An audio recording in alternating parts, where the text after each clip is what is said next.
What is the process of buying an investment property? This is one of the first questions that any new investor is going to ask you. And as an alchemist, it's your job to be the guide. It's your responsibility to make sure that they feel confident and understand the steps. So the first step to buying your first investment property is getting pre-approved or having a proof of funds or a commitment letter from a commercial or private bank. Making sure they have the money is the first step.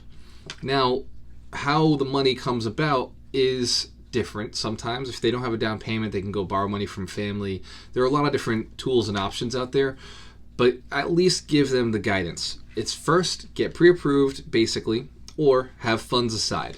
The next step is picking a location, picking a type of property, understanding why they're investing. Is it cash flow or is it for quick capital appreciation through flipping? Once you've decided that they're cash flow or flipping, now you can start a search for them.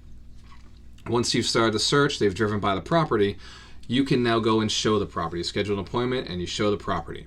Once you've identified the right property, you go and you negotiate an offer. Once the offer is accepted, it's time to schedule a home inspection.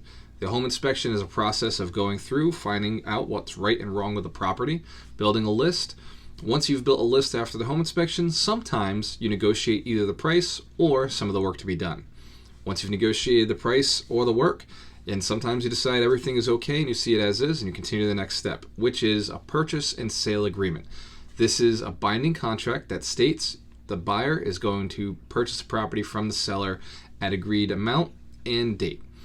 Once both parties have signed the purchase and sale, it's now the buyer's responsibility to get the funding in place.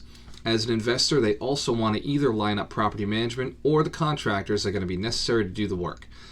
In the time period that you're going from purchase and sale to actual closing, there is still mostly just going to be financing pieces. The only other step is getting the insurance binder taken care of. If there's work that needs to be done on the property, say the seller agrees to do some repairs, you're the buying agent, you're the alchemist in the deal. You're responsible for making sure those repairs are done by just staying on top of the agent and verifying that the work has been completed. Once we get to the closing table, before we close, there's a drive-by of the property and a final walkthrough. You make sure that within 24 hours of the closing, usually we schedule it right before the closing, so an hour or so before the closing, so you can walk through the property and make sure everything that was supposed to be fixed is fixed. And after the furniture has been removed, or maybe a tenant, I'll make sure all the tenants are in place, making sure that the building is exactly the way it was when the offer and the purchase and sale were signed. Going through the building, identifying everything is okay, or making a list of things that were expected to be a certain way and weren't. You go then to the closing, negotiate those final steps, whether it's a reduction of price or a extension of the closing date. Then everybody sits down with the attorneys. The deal is closed. All the documents are signed.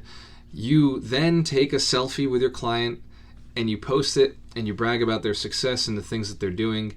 The client then now has the opportunity to go in, run the deal the way that they're supposed to, but always having the ability to call you back and ask you for plumbers, electricians, for other tradesmen, people who can help them do the deal. Property management, you should always have a list of your dirty dozen, the people who are imperative to doing the transaction. But this is from start to finish how a transaction is done. It starts with qualifying the buyer, making sure that they're ready, understanding what they're looking for, location and type of property, going through the offer, going through the inspection, going through the purchase and sale, getting the financing all taken care of and lined up, doing the final walkthrough, and getting to the closing table. Once those 8 steps are processed, it's time to start saving for their next investment.